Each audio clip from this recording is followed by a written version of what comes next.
क्या होगा जब आपके अपने ही आपके साथ धोखा करें, जिन पर आप जान से भी ज्यादा विश्वास करते हैं और वही आपके पीठ पर खंजर भोंकते हैं। तो आज मेरी कहानी कुछ इसी चीज पर आधारित है। मेरी कहानी उत्तर प्रदेश के गोंडा जिले में रहने वाले रईस की है। रईस गोंडा में अपने पूरे परिवार के साथ रह रहा होता है। सन 2012 में रईस के माता पिता रईस की शादी कर देते हैं। शादी करने के बाद रईस को कुछ सालों बाद एक बेटी होती है। रईस सोचता है कि अच्छे जीवन यापन के लिए मैं यहाँ पर रहकर अच्छा पैसा नहीं कमा पाऊंगा, इसके लिए मुझे कुछ और सोचना चाहिए। इसी बीच रईस के दोस्त उसे मुंबई में एक सेल्समैन की जॉब के बारे में बताता है। रईस सोचता है क्यों ना मैं ये जॉब कर लूं, जिससे मैं अपने परिवार का और अच्छे से बेहतर ख्याल रख पाऊंगा, उन्हें पैसों की ज्यादा दिक्कत नहीं होगी। रईस मुंबई चला जाता है, उसे सेल्समैन की जॉब मिल जाती है। लेकिन कहते हैं ना, जब कोई व्यक्ति अपने घर से बाहर जाता है तो उसको बाहर का खाना नहीं अच्छा लगता है और वो जॉब और खाना बनाना इन सब चीजों को एक साथ मैनेज नहीं कर पाता है। तो यही सब चीजें रईस के साथ भी हो रही थी। रईस को नौकरी से में जाना, वापस घर आके फिर से खाना बनाना, रईस ये सब चीजें मैनेज नहीं कर पा रहा था। इसी बीच रईस गोंडा जाता है और अपने माता पिता से बात करके उनकी रजामंदी लेकर अपने परिवार को भी अपने साथ मुंबई ले आता है। मुंबई में लाने के बाद मुंबई के दहिसर इलाके में रईस एक कमरा रेंट पर ले लेता है और वहीं पर अपने परिवार के साथ रहने लगता है। रईस अपनी बेटी का स्कूल में एडमिशन करा देता है और कुछ समय बाद रईस को एक प्यारा सा बेटा भी पैदा होता है। जिंदगी बहुत खुशी से और बहुत अच्छी चल रही होती है। इसी बीच रईस के पड़ोस में एक व्यक्ति रहता था, अमित, जिसका अक्सर रईस के घर पर आना जाना था। अमित रईस की मौजूदगी में भी घर आता था और उसकी ना मौजूदगी में भी घर आता जाता रहता था।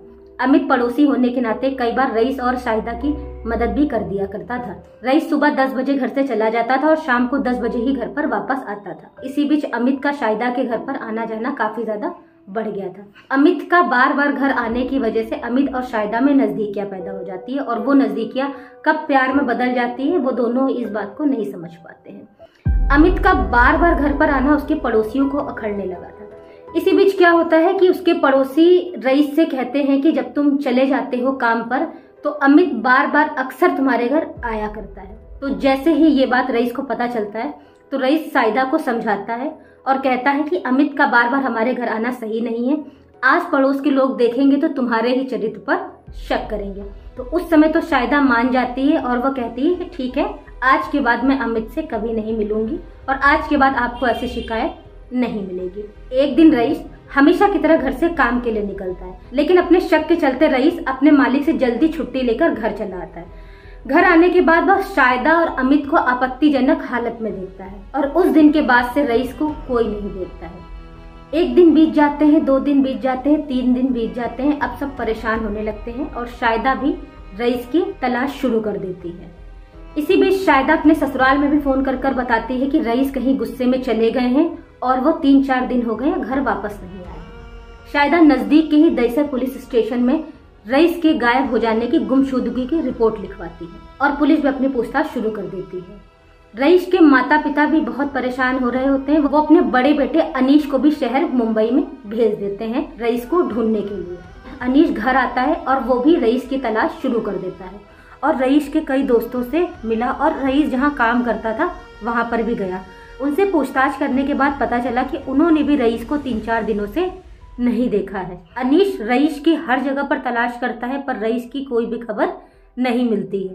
उसकी उम्मीदें टूटने लगती हैं और हताश और निराश होकर वो घर पर आकर बैठ जाता है और सोचने लगता है कि वो किस तरह अपने भाई को ढूंढे। एक दिन शाहिदा किसी काम से घर के बाहर गई होती है। कहते हैं कि छोटे भाई के बच्चे अपने दादा दादी और चाचा से बहुत प्यार करते हैं। तो एक दिन शाहिदा घर पर नहीं थी। तभी शाहिदा की छोटी बेटी अनीश के पास आती है और कहती है कि चाचा, मम्मी ने पापा को मार दिया। अनीश जैसे इस बात को सुनता है उसके रोंगटे खड़े हो जाते हैं और आनन फानन में वो रईस की छोटी बेटी को लेकर तुरंत थाने पहुंच जाता है। थाने पहुंचने के बाद वो सारी बात बताता है पुलिस स्टेशन में। जब पुलिस वाले उसकी बेटी से पूछताछ करते हैं तो उसकी बेटी को जो भी कुछ पता होता है वो सारी चीजें उनसे बताती है। बेटी के बयान के बाद पुलिस वाले शाहिदा को गिरफ्तार करके पुलिस कस्टडी में ले लेते हैं और शाहिदा से पूछताछ शुरू कर देते हैं। काफी देर पूछताछ करने के बाद शाहिदा नहीं टूटती है और वो बार बार यही रट लगाती है कि मैंने रईस के साथ कुछ नहीं किया। लेकिन तब भी छोटी बच्ची के बयान के आधार पर पुलिस वालों को शाहिदा की बातों पर यकीन नहीं हुआ। उन्होंने शाहिदा के घर की तलाशी लेने का फैसला करा। पुलिस शाहिदा के घर जाती है और घर की तलाशी लेती है, लेकिन घर की तलाशी लेने के बाद भी उनके हाथ कुछ नहीं लगता है। वो घर से जैसे निकल ही रहे होते हैं, उनकी नजर किचन के फर्श पर पड़ती है और वो देखते हैं कि रूम की जो टाइल्स लगी हुई है वो बहुत ही व्यवस्थित तरीके से लगी हुई है, जबकि किचन की जो टाइल है वो बहुत ही अव्यवस्थित तरीके से लगी हुई है। आमतौर पर दोस्तों लोग अपना घर बनवाते हैं तो हर चीज व्यवस्थित तरीके से बनाते हैं, यानी कि उसको सही से ढंग से कि वो देखने में अच्छा लगे ऐसा बनवाते हैं। जबकि रईस के घर की जो टाइल्स लगी थी वो ऐसा लग रहा था कि बहुत जल्दी में उसको लगाया गया है, बहुत जल्दी में उसको बनाया गया है।